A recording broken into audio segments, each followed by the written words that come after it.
Assalamualaikum warahmatullahi wabarakatuh.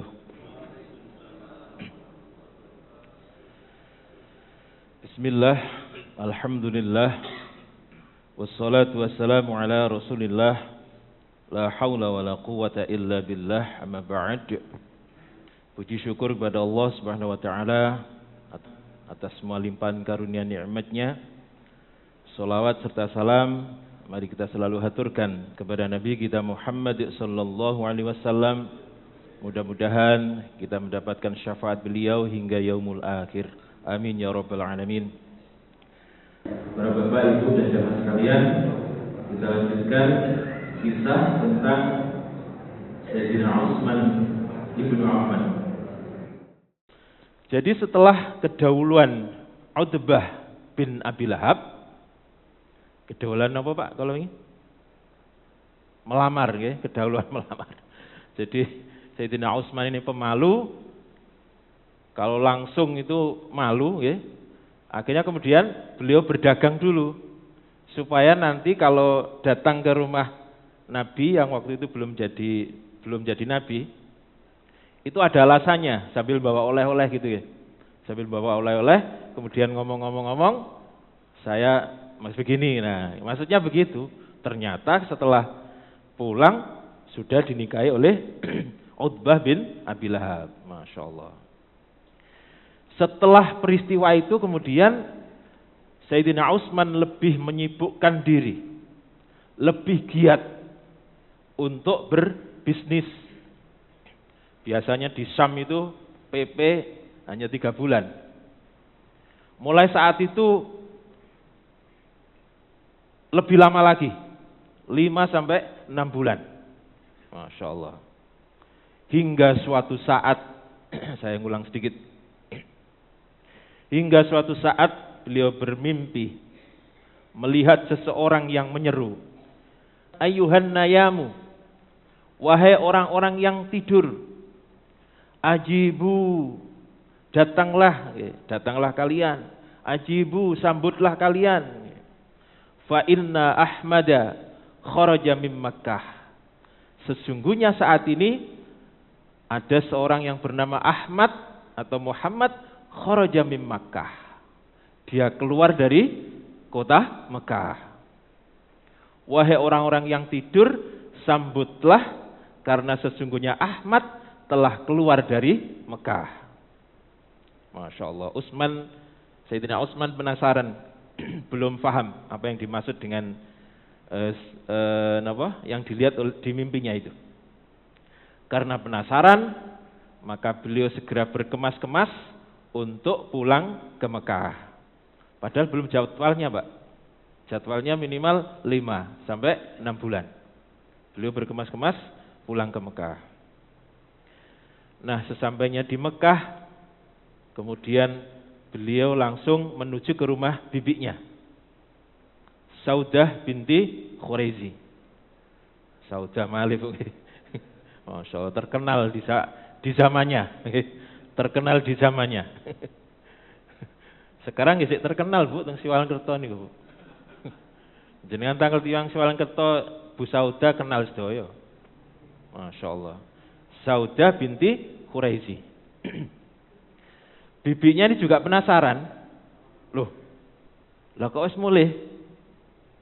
Utsman, sudah pulang kau? Ada apa?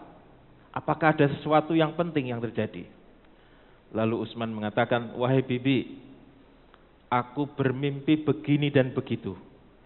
Apakah ada sesuatu yang terjadi di Mekah?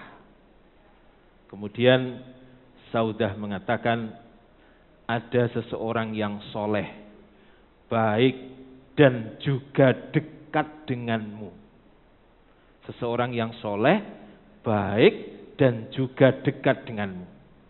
Dia adalah seorang nabi. Siapa wahai bibi? Kata Saudah, Muhammad. Sinten Pak? Muhammad. Masya Allah, nama Muhammad itu luar biasa. Nama yang tidak bisa dihina. Nama yang tidak bisa dihina. Napa artinya pun Muhammad niku? Napa Pak? Yang paling terpuji. nggih. Yang paling terpuji. Masa ada orang memanggil, orang Arab pun tidak bisa menghina. Orang jelek itu orang yang paling terpuji kan tidak mungkin. Sehingga ketika Ummu Jamil mendatangi Sayyidina Abu Bakar mengatakan mudammaman. Nggih. Dia tidak mau menyebut nama Muhammad, tapi menyebut mudammaman. Orang yang tercela itu. Sayyidina Abu Bakar heran. Siapa yang dimaksud? Dia mau menyebut nama Muhammad, tidak mau. Karena apa? Kenapa? Artinya terpuji. Maksud Muhammad adalah orang yang tercela. Muhammad itu orang terpuji itu adalah orang yang tercela. Nah, repot nih. Tidak bisa dihina. Masya Allah. Nah, para jamaah sekalian, saking gembiranya nama Muhammad itu disebut, hatinya berbunga-bunga. Senang bukan main, Pak. Sehingga senangnya Sayyidina Utsman ini melupakan perdagangannya, apalagi Ruqayyah, yang awalnya mau berangkat itu sih Ruqayyah, sekarang sudah hilang, tertindas oleh rasa senangnya ketika ada seorang utusan, yaitu sahabatnya sendiri, yaitu Muhammad Rasulullah. Masya Allah. Lalu ia segera pergi ke rumah Sayyidina Abu Bakar As-Siddiq. Masya Allah. Sesampainya di sana, keduanya kemudian berbicara dengan sangat serius. Kata Utsman, aku mendengar bahwa Muhammad telah membawa ajaran Islam. Menurutmu bagaimana? Kata Utsman. Lalu apa jawab Sayyidina Abu Bakar? Apakah beliau mengatakan, wow, benar itu. Islam adalah agama yang terbaik. Islam adalah agama yang sempurna. Tidak dijawab gitu, Pak. Dijawab ngeten, Pak. Waihak. Kenapa waihak ini? Waihak itu bisa celaka, bisa sayang sekali. Waihak, ya Utsman. Celaka engkau wahai Utsman. Wallahi innaka larajulun hazim. Sesungguhnya engkau itu adalah seorang laki-laki yang cerdas. Seorang laki-laki yang cerdas dan bijaksana dan teguh pendirian. Ma yakhfa 'alaikal haqqu minal batil. Kenapa engkau tidak membedakan? Kenapa engkau tidak bisa membedakan antara yang hak dan yang batil? Antara yang benar dan antara yang salah. Mahadil ausanul lati ya'buduha qaumuna. Apa yang sekarang disembah oleh kaum kita ini? Napa, Pak? Berhala.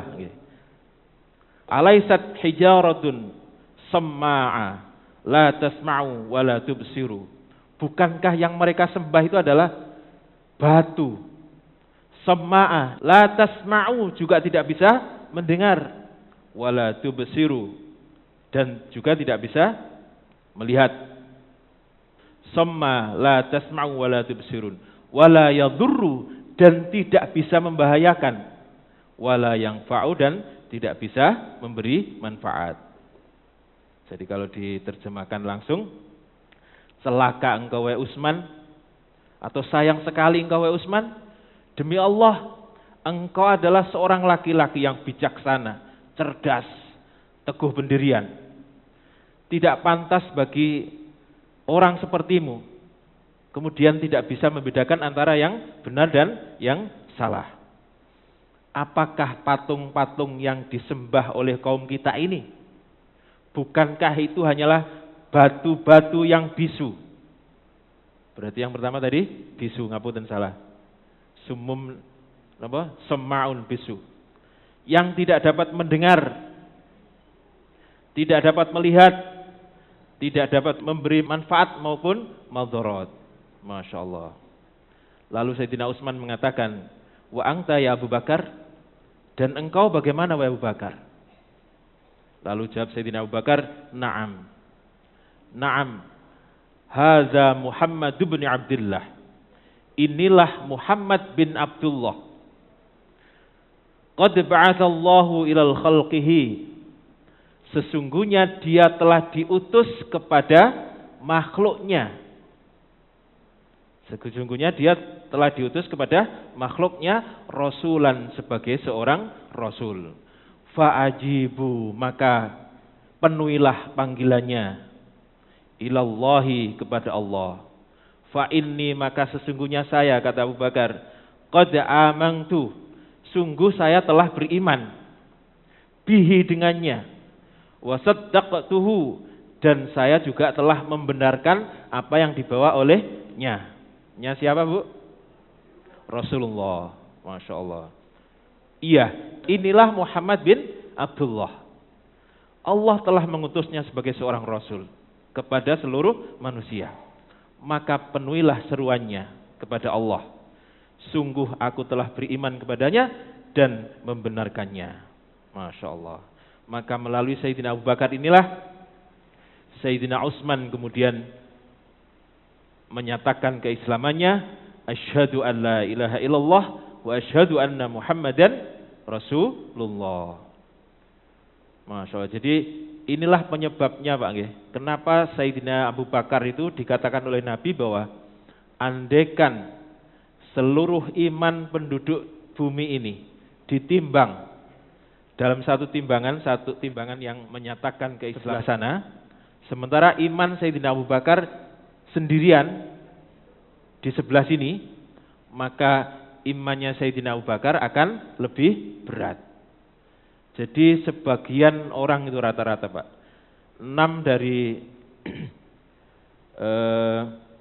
sahabat yang dijamin masuk surga itu, yang mengajak Islam Sayyidina Abu Bakar, Pak. Masya Allah. Sehingga setiap orang yang mengajak, ini pahalanya masuk pada Sayyidina Abu Bakar. Maka benarlah kata Nabi bahwa andaikan iman Sayyidina Abu Bakar itu ditimbang dengan keseluruhan imannya penduduk bumi ini, maka sungguh imannya Sayyidina Abu Bakar lebih berat. Lawang hampir semua orang itu Islamnya melalui beliau. Sehingga rentetan itu masuk terus, Pak. Panjenengan punya guru, itu juga masuk. Jenengan nanti ngajak orang seperti napa niku? MLM nggih. LML, multi level marketing nggih. Yang di atas dapat banyak. Semakin di atas semakin dapat banyak. Masya Allah. Lalu Sayyidina Utsman bin Affan mengajak Thalhah bin Ubaidillah. Nah, kalau mengajak ini berarti ini juga dapat, yang mengajak pertama dapat juga. Mengajak Thalhah bin Ubaidillah untuk menghadap Rasulullah sallallahu alaihi wasallam. Nah, ketika di hadapan Nabi itulah Sayyidina Utsman menceritakan mimpinya, yang melihat seseorang mengatakan, ayuhan nayamu ajibu fa inna Ahmada kharaja min Makkah. Wahai orang-orang yang tidur, ajibu, penuhilah panggilan. Fa inna Ahmada kharaja min Makkah. Sesungguhnya Ahmad telah keluar atau telah datang dari Mekah. Masya Allah. Nah, mulai saat itulah tidak ada yang dipikirkan oleh Sayyidina Utsman kecuali ingin mencintai dan dicintai oleh Rasulullah. Jadi syaratnya pertama adalah mencintai dulu, Bu. Oke. Baru dicintai. Oke. Seperti di surat yang sering kita baca. Ya ayyuhatuhan nafsul mutmainnah irji'i ila rabbiki radhiyatam mardiyah. Kita ridho dulu, baru diridhoi. Lawang kita saja tidak ridho kok, minta diridhoi. Tidak ridho punya Tuhan Allah. Apa bukti tidak ridho itu? Mengeluh, mengeluh. Ketika mendapatkan cobaan, itu namanya tidak ridho. Lala kalau kita ini tidak ridho, ya tidak mungkin mendapatkan ridhonya Allah. Kita tidak ridho kok. minta ridhonya Allah itu loh. Bagaimana? Jadi syaratnya kita harus ridho dulu, setelah itu baru Allah meridhoi. Syaratnya kita harus mencintai dulu, setelah itu baru kita menuntut orang untuk mencintai kita. Dicintai, kita ini dicintai. Masya Allah. Jadi sekali lagi, barang-barang dagangannya sudah tidak begitu dipikirkan. Ruqayyah juga tidak begitu dipikirkan. Yang beliau ingat hanyalah ingin mencintai dan dicintai oleh Rasulullah. Dan mulai saat itu pula dia sangat setia dan sangat dekat dengan Rasulullah. Sekarang kita loncat pada tahun ketiga. Ini kan awal-awal Pak, ya? Tahun ketiga kenabian. Jadi setelah ada yang dinamakan dakwah secara terbuka, Abu Lahab dan istrinya namanya Ummu Jamil ini menyuruh putranya Utbah dan Utaibah untuk menceraikan dua putri Nabi, Ruqayyah dan Ummu Kulsum. Apa tujuannya? Tujuannya adalah untuk menghina sekaligus menyakiti hati Nabi. Sebab tidak ada zaman itu Pak, cerai itu hampir tidak ada. Kalau sudah menikah ya sudah. Kalau diceraikan itu berarti dikembalikan kepada orang tua. Nah itu penghinaan bagi pihak yang diceraikan. Sehingga kemudian untuk menghina Nabi sekaligus menyakiti hati Nabi, supaya juga gak mikir dakwah, mikir putrinya untuk menikahkan lagi, akhirnya disuruh menceraikan. Nah, berita ini kira-kira bagi Sayyidina Utsman berita menggembirakan atau menyakitkan? Sesuai? Menggembirakan. Menggembirakan. Jarine ludruk-ludruk niku gak kenek perawane, kenek rondone. Tapi itu ludruk Pak nggih. Bukan orang siwalan. Apalagi Sayyidina Utsman nggih. Gak kenek rondone, gak kenek perawane, kenek rondone. Masya Allah. Tidak sama sekali. Jadi Sayyidina Utsman tidak memikirkan itu. Ya sudah, dinikah orang lain ya sudah biarkan. Masya Allah.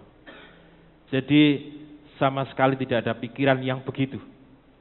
Yang ia pikirkan hanyalah bagaimana caranya mencintai dan dicintai oleh Nabi. Masya Allah. Nah, tapi sebagai manusia biasa ya ada itu Bu ya. Ada wah tepak iki. Ya, kira-kira begitu. Maka kemudian Sayyidina Utsman datang kepada Nabi untuk meminang Ruqayyah. Masya Allah, betapa bahagianya Nabi Pak dengan Sayyidatina Khadijah. Putrinya ini lepas dari orang jahat. Yang namanya Abu Lahab itu kan jahatnya luar biasa. Kalau panjenengan dulu pernah mendengar berita di TV, ada orang Sidoarjo nggih, melempari kotoran kepada tetangganya. Nah, ini hampir sama yang dilakukan oleh Ummu Jamil. Ummu Jamil juga demikian, Pak. Setiap malam itu pintu Nabi itu dilempari kotoran. Ummu Jamil, istrinya Abu Lahab. Masya Allah. Mungkin contoh niku mungkin. Ada yang dicontoh. Masya Allah. Jadi betapa bahagianya Nabi lepas dari orang jahat, kemudian diminta oleh orang yang terbaik atau salah satu daripada orang yang terbaik yang berada di Mekah, yaitu Sayyidina Utsman ibnu Affan. Masya Allah. Jadi sekali lagi saya sampaikan bahwa Ruqayyah dan Ummu Kulsum itu walaupun sudah menikah Pak, tetapi masih belum satu rumah. Jarine wong Jawa durung dikumpuli, durung kumpul. Sebab apa? Usianya masih kecil. Tetapi saat itu sudah siap Pak. Sudah siap nikah. 14 tahun. 14 tahun waktu itu sudah siap nikah. Ibu Nabi Aminah itu melahirkan Nabi itu umurnya berapa kalau ini? Kalau sampaikan 12 tahun. Oke. 12 tahun melahirkan Nabi. Masya Allah. Maka lamaran Sayyidina Utsman ini langsung diterima dengan penuh kegembiraan. Wow. Ini menjadi salah satu daripada tujuan Sayyidina Utsman ibnu Affan, Pak. Apa itu yang tujuannya? Mencintai dan dicintai. Begitu dia, Sayyidina Utsman ini melamar Ruqayyah, berarti dia telah mengembirakan hati Nabi. Tujuannya tercapai, Pak. Nah, para jamaah sekalian, seiring dengan berjalannya waktu, tahun-tahun berikutnya, tahun keempat, kelima Hijriah, tahun keempat, kelima kenabian, belum hijrah, ini pemuda-pemuda Quraisy ini semakin banyak yang masuk Islam. Sehingga ada perubahan daripada sikap suku-suku Quraisy. Awalnya, Pak, pada awalnya, semua anggota suku, kalau disakuti oleh anggota suku yang lain, maka akan dibela habis-habisan. Walaupun dia sudah masuk Islam. Tetapi karena melihat banyak pemuda yang masuk Islam, akhirnya kemudian sikapnya digeser.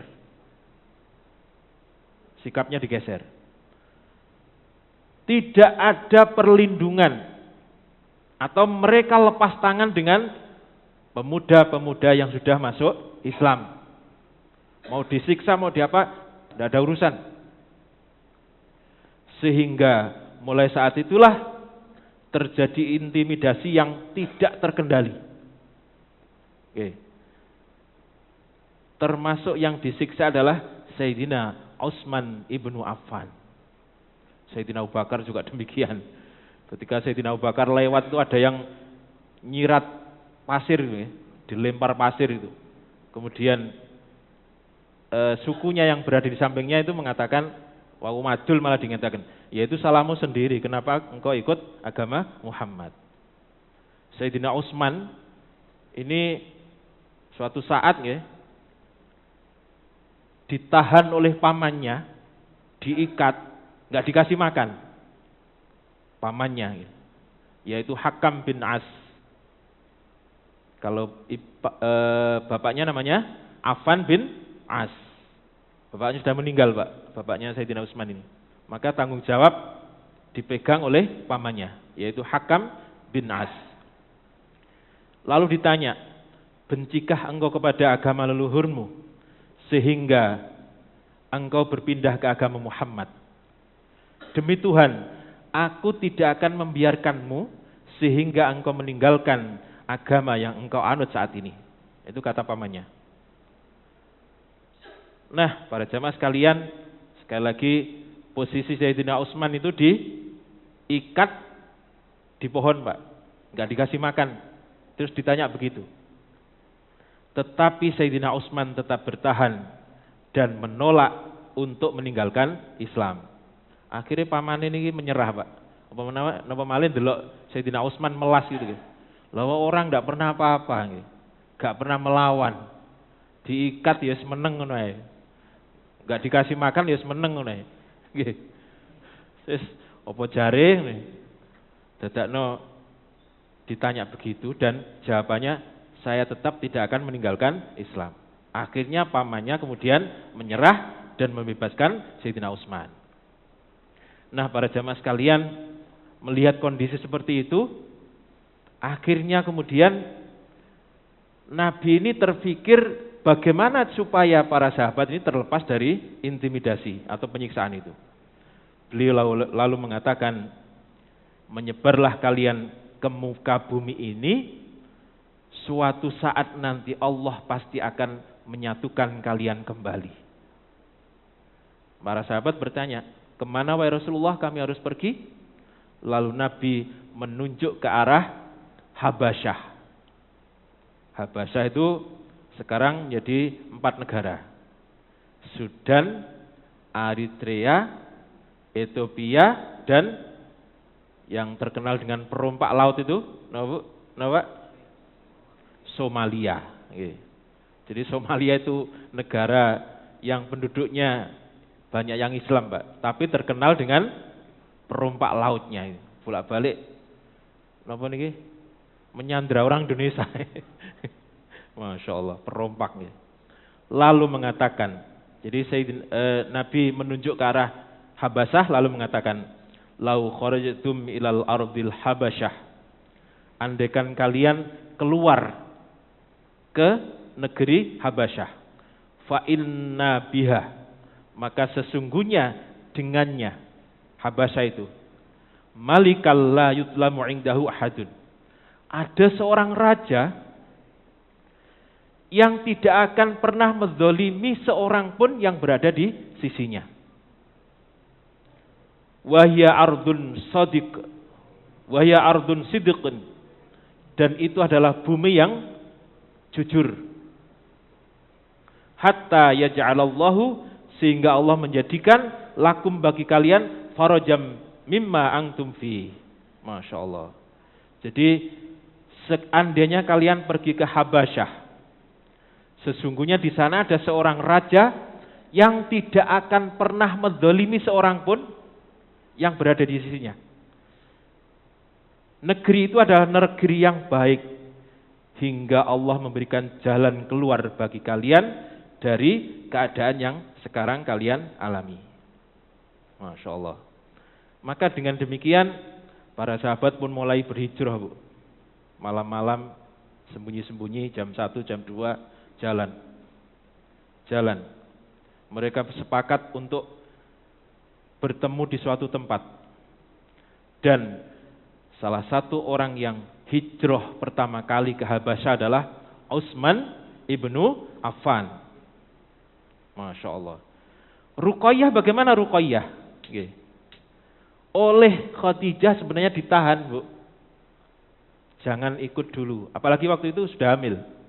Jangan ikut, di rumah saja. Sebab keluarga Nabi masih aman, karena masih dibela oleh sukunya, nggak ada yang menyiksa. Tetapi Ruqayyah ini bersikeras untuk ikut suaminya dalam suka dan duka. Masya Allah. Akhirnya ya berangkat juga. Masya Allah, ini hijrah yang pertama. Sayyidina Utsman dan istrinya yaitu Ruqayyah bin Muhammad Rasulullah. Jadi kemudian akhirnya Sayyidina Utsman itu diberi gelar hijrotani, Pak. Karena mempunyai 2 hijrah. Yang pertama ke Habasyah, yang kedua ke Yasrib atau Madinah. Dan hijrah itu pahalanya luar biasa. Jangan disangka mek pindah tok ngono ae. Pindah tapi meninggalkan segalanya, Pak. Nggawa itu paling nggawa kelambi telu, nggih. Terus uang berapa itu, nggih. Dulu enggak ada ATM. Tidak bisa bawa harta. Paling nggih duit nggih sak tas ngono ae kan. Masya Allah. Sementara di tempat hijrah dia belum terpikirkan bagaimana nanti mencari makan di sana. Pekerjaannya apa? Sehingga hijrah ini pahalanya luar biasa. Salah satu daripada kemuliaan para sahabat adalah karena hijrah. Dan Sayyidina Utsman mempunyai 2 hijrah. Hijrotani. Yang pertama apa, Pak? Kalau ini gelarnya nama, Bu? Dzun Nuraini wal hijrotani syahidum matlum. Masya Allah.